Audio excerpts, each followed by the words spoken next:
And then those that basically had darker skin were allowed to go into Ethiopia. Those with lighter skin were allowed to go into other countries.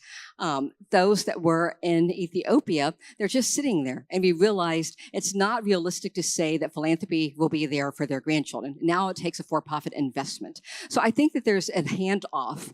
And if we are able to strategize into a business plan for a business, we should be able to use nonprofit and for-profit modalities as different tools, just like Jim was saying. So I really encourage people to also look at hybriding these things together. We now have a system by which we basically buy the land.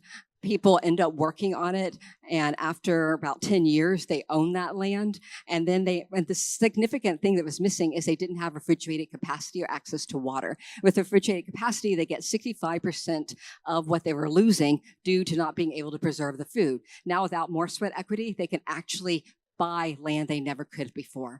And the reason this is so important is Ethiopia is one of the gateways that was basically bringing grain into the continent of Africa. And a lot of people don't realize that in World War I, there was a very similar scenario. So if we don't want a World War III, we need to be able to make sure the continent of Africa can have its own grain.